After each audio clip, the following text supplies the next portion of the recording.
Hello दोस्तों, अगर आपने भी सीपीपी नेट का एंट्रेंस एग्ज़ाम दिया है तो इस वीडियो को अंत तक देखना। इस वीडियो में मैं काफ़ी ज़्यादा इंपॉर्टेंट आपको जानकारी देने वाला हूं। दोस्तों, आप में से बहुत से लोग मुझसे पूछ रहे थे कि काउंसलिंग कब से होगी। दोस्तों, काउंसलिंग से रिलेटेड मैं आपको बता दूं, अगर कोई भी जानकारी आती है तो वो आपकी ईमेल पर आपको दी जाएगी। वो भी रात के 8 बजे के बाद ज़्यादातर चांस हैं, क्योंकि अभी जितनी सारी अपडेट आपको दी गई हैं आपके मेल पर दी गई हैं, वो भी रात के टाइम पर दी गई हैं। तो आप लोग ज़रूर नाइट अगर अगर रात को आप लोग अपना मेल ज़रूर चेक कर सकते हो, कहीं कोई अपडेट तो नहीं आया। और सबसे बड़ी बात, वो लोग ज़रूर अपना मेल चेक करें जिनकी रैंक 1 से 100 तक या फिर 200 तक आई है, क्योंकि उन लोगों के लिए काफ़ी इम्पोर्टेंट है। अब ऐसा क्यों मैं बोल रहा हूँ, चलिए ये इस वीडियो में हम सब कुछ जान लेंगे। दोस्तों, पहले क्या था कि आपकी जो काउंसलिंग होती थी वो ऑफ़लाइन होती थी, लेकिन इस बार ऑनलाइन काउंसलिंग हो रही है। ऑफ़लाइन काउंसलिंग होती थी तो वहाँ पर आप जाके स्वयं वहाँ पर बोलते थे कि मुझे ये कोर्स चाहिए। अगर आपकी रैंक अच्छी आती थी तो आप वहाँ पर जाकर बोलते थे कि मुझे बीएससी नर्सिंग चाहिए, तो वहाँ पर आपको सीट अलॉट की जाती थी बीएससी नर्सिंग की, या फिर बी फार्मा या जीएनएम या बीएमएलटी कोई भी कोर्स है दी जाती थी। लेकिन इस बार ऐसा नहीं, यहाँ पर आपको ऑलरेडी सीट अलॉट कर दी जाएगी। अब अलॉट करने के बाद आपको एक अलॉटमेंट लेटर आपकी जीमेल पर दे दिया जाएगा। अब सीट क्या अलॉट की जाएगी, जो आपने फॉर्म भरा था और फॉर्म भरते टाइम आपने जो फर्स्ट प्रेफरेंस पे जो डाला था वही सीट आपको अलॉट की जाएगी सबसे पहले। उस सीट को अलॉट करने के बाद आपको लेटर दे दिया जाएगा कि आपने इस सीट को चुना है, आपने फर्स्ट प्रेफरेंस पे ये सीट रखा है। अगर आपको ये सीट चाहिए, अगर आप इस सीट पे एडमिशन लेना चाहते हो तो क्या करना हो। दोस्तों, यहाँ पर साफ साफ आप लोगों को ऑलरेडी दे रखा है ऑनलाइन काउंसलिंग में कि ऑनलाइन काउंसलिंग के माध्यम से अभ्यर्थी को पाठ्यक्रम का आवंटन किया जाएगा। यदि अभ्यर्थी आवंटित पाठ्यक्रम में प्रवेश के लिए सहमत होता है, दोस्तों अगर आपको अलॉटमेंट लेटर मिल जाएगा और आप उस सीट के लिए सहमत हो तो आपको 10,000 रुपये तत्काल 24 घंटे में जमा करना होगा। दोस्तों, अगर आपने 10,000 की व्यवस्था नहीं की है ना तो कर लीजिए, नहीं तो फिर आपको वो सीट नहीं मिलेगी जो आप चाहते हो। 10,000 जमा करना होगा। अगर आप 10,000 नहीं जमा करते हो तो यही समझा जाएगा कि आप प्रवेश के लिए इच्छुक नहीं हो और वो सीट दूसरे अभ्यर्थी को आवंटित की जाएगी। दूसरा क्या, आपके ऊपर की जो रैंक का होगा उसने अगर बीएससी नर्सिंग अपने फर्स्ट प्रेफरेंस में चूज कर रखा होगा तो उसको वो सीट अलॉट हो जाएगी। और उसे भी बोला जाएगा कि अगर आपको ये सीट अलॉट हुई, अगर आप इस सीट को लेना चाहते हो तो आप 10,000 रुपये तुरंत जमा कर दो।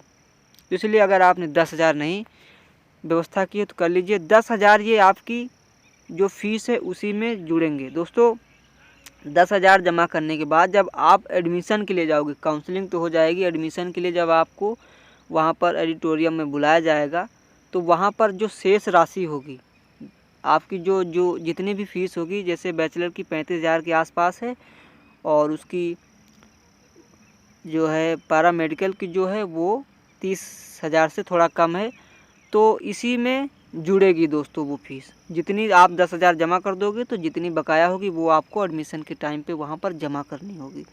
तो यही कुछ जानकारी थी। तो आप लोग अपना मेल ज़रूर चेक करते रहें, क्योंकि रात के टाइम आपको मेल आ सकता है, क्योंकि अभी तक जितनी सारी चीज़ें आपको दी गई हैं ना वो मेल के माध्यम से दी गई हैं और वो भी आपको रात के टाइम 8 बजे के बाद आपको अपडेट दिया गया है। तो आप लोग मेल ज़रूर चेक करते रहना, पता क्या आपके कब और कैसे मेल में आ जाए। तो अभी तो कोई अपडेट इन्होंने वेबसाइट पे नहीं दे रखा है, तो आप लोग जल्द से जल्द व्यवस्था कर लें पैसों की, नहीं तो आपके लिए प्रॉब्लम हो सकती है। तो यहाँ पर यही है दोस्तों कि आपने ऑलरेडी सीट चूज कर रखी है, आपको सीट चूज करने की ज़रूरत नहीं। ऐसा नहीं कि आपको वो सीट नहीं मिली है तो आपका एडमिशन नहीं होगा, ऐसा नहीं।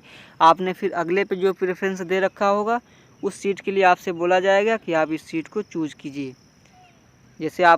जैसे 1 से 100 रैंक वालों को पहले बोला गया और उन्होंने सीट नहीं चूज़ की है, तो उसके बाद फिर मौका आपको मिलेगा। जब फिर 100 से 200 तक के बच्चों को बताया जाएगा तो उसी के बीच आपको मौका दे दिया जाएगा। तो उसमें आपको जो आपने सेकंड प्रेफरेंस पे चूज़ की होगी तो वो आपको दी जाएगी। तो इस तरीके से आपकी काउंसलिंग होगी। तो आप लोग मेल चेक करते रहना। और हाँ, ये मैंने बताया है और हो सकता है कि और कुछ तरीके से हो, बट ये पूरी तरीके से दोस्तों मैं कह सकता हूँ 90% ऐसे ही काउंसलिंग होगी। आपकी सीट ऑलरेडी अलॉट होगी क्योंकि आपने फर्स्ट प्रेफरेंस पे जो दे रखा है वो होगी और रैंक के हिसाब से ही होगी। ऐसा नहीं कि आपकी कोई भी रैंक हो तो सीट अलॉट हो जाएगी। आपकी पता चले 1000 रैंक है और आपको BSc नर्सिंग अलॉट हुई, तो ऐसा नहीं होगा।